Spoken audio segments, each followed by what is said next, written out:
That was a tough one. No question about it. Don't have a bunch to say. Probably not going to say too many good things, so it's better if I keep my mouth shut a little bit and I guess answer your questions that you have for me. But a couple notes. TD's back with us, and so it's good to have him back down there in the locker room. It's great to see him. And that's all I'm going to really say on the injury side of things. Obviously, there's going to be a lot of discussion on injuries as we go through this week, but I think it's good for all of us to know that he is back and he was in the locker room and he appears to be fine.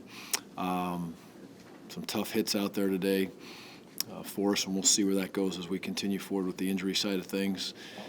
The key to the game for me is when I sit back and, without evaluating the film, obviously, and put ourselves in a position to just watch it like we all did, is you just cannot miss layups. And it's a tough, hard-fought football game on both sides. You got two teams that are trying to go out and win games in an important game for both teams. And, they made more plays than we did because they won.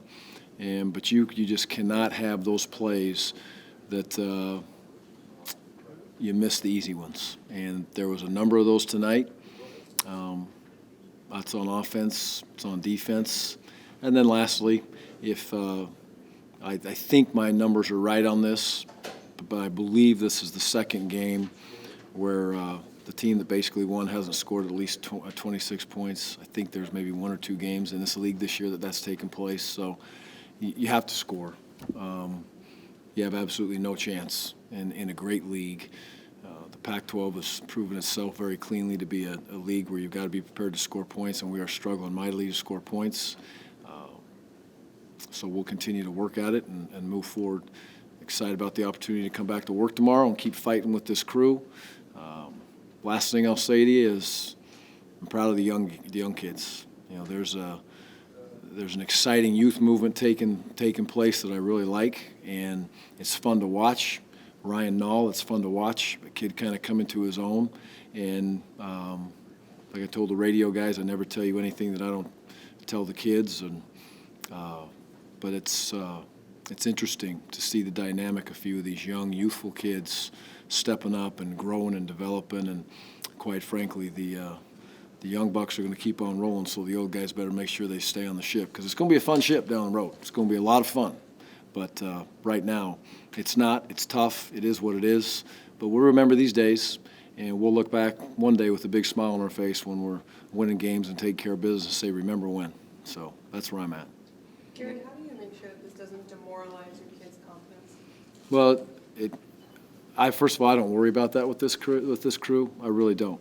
And I say that because we are so youthful, and they're excited about not losing in any stretch of the imagination, but I think they are definitely, genuinely excited about their opportunity to continually build and grow.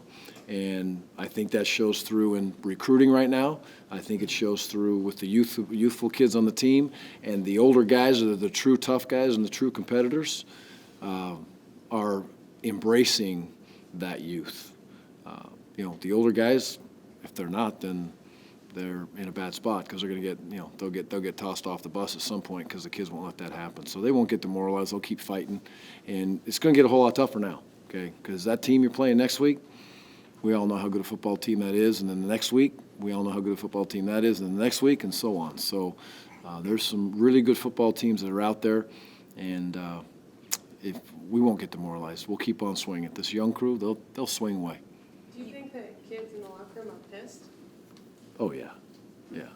That's a good word. I didn't say it.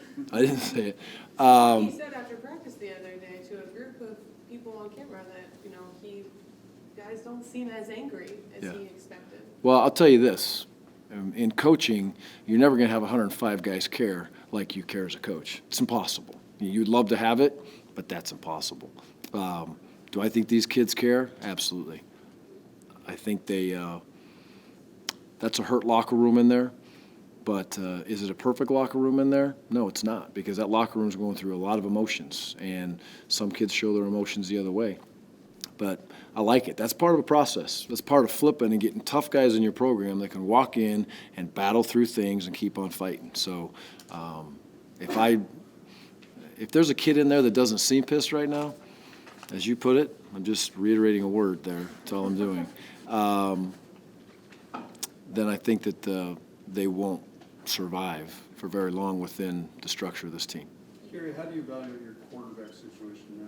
We're going to play both quarterbacks, and I'm not going to turn into a he said, she said, this, that, the other thing, and all the stuff that comes with it. The bottom line is our best opportunity to do some things on offense is to have both those quarterbacks play. It's not a debate. It's not for anybody to talk about. I'm not interested in discussing that with anybody except for the two quarterbacks. I'll take your questions. I'm not saying that to you guys. I'm saying it to the world in general, that we will play two quarterbacks and we'll consistently roll those kids through the game and get them in a position to help the offense move forward, especially with the injuries we have right now where we're going. We are going to need both of those kids to be able to help us. I think that both of them did good things at certain times, and both of them did things that they need to definitely get better at. The receivers need to accept responsibility to make plays for their quarterback, and that's what you do as a receiver. Your job is to catch it, make plays, and we are not doing a good enough job at that at the wide receiver position.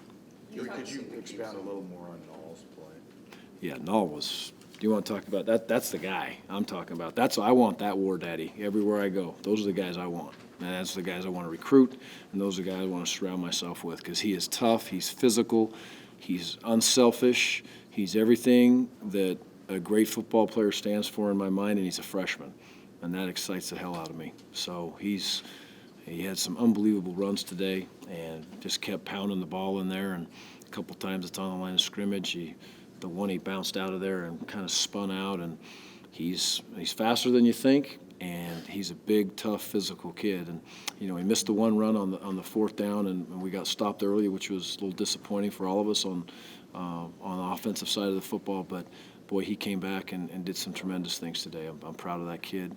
And like I said, you get your 30, 40 of those kids, you'll be rolling. You talked about missing opportunities or missing layups. When you look at kind of the last maybe 7-8 minutes when the defense forced a couple punts, but the offense couldn't capitalize, just kind of how do you evaluate the stretch run, and is that something that this young group kind of still needs to figure out?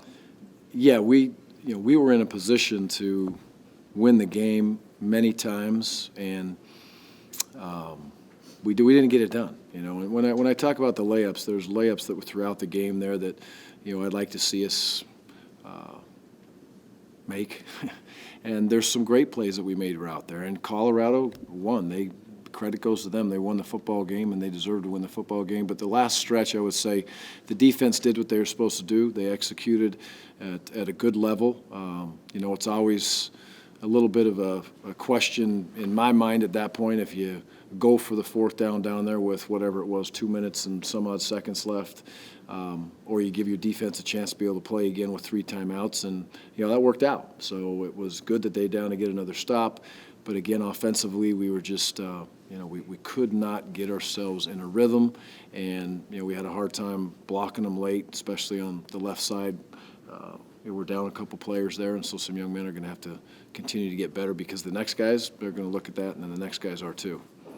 Gary, it seemed like there was a lot of penalties again offensively that maybe shot you guys in the foot, took away either pass interference or holdings, or what do you do to try to get that to these guys' heads? There were some ignorant penalties, period. The aggressive penalty is an aggressive penalty. We're never going to be completely perfect when it comes to holding.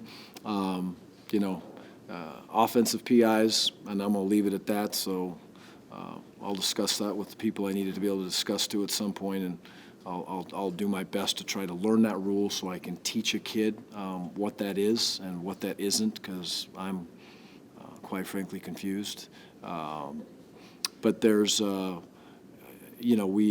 had some penalties that were ignorant penalties, and that is still a work in progress.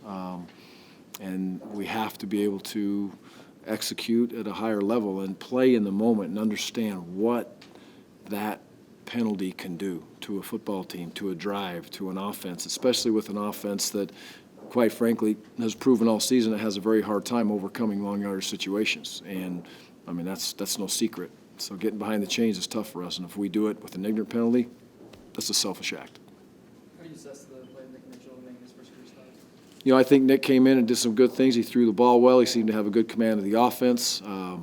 It's a good start for him. I wish he would have got a little bit more help on a couple of those balls, and I think he could have had a pretty special night. And when I say that, I expect more out of our talented group of wide receivers, and I expect more out of them mentally, and I expect more out of them physically. It was good to see Datron make a couple plays in there, but you have to make those special plays for your quarterback, and that's both quarterbacks. I thought Seth came in and did some really good things too when he was in there, as far as running the ball and getting the ball out on the edges. That's there's two different parts to it right now. It's the ability to have a running quarterback that can get out of the pocket and do some things for you and move around. It's another guy that can come in and have a little bit more of different part of the offense, while Seth has his part of the offense. So both quarterbacks are needed, and I believe they're in a situation to accept that role and understand that we have a few more opportunities to battle with each other, and then we'll move on from there.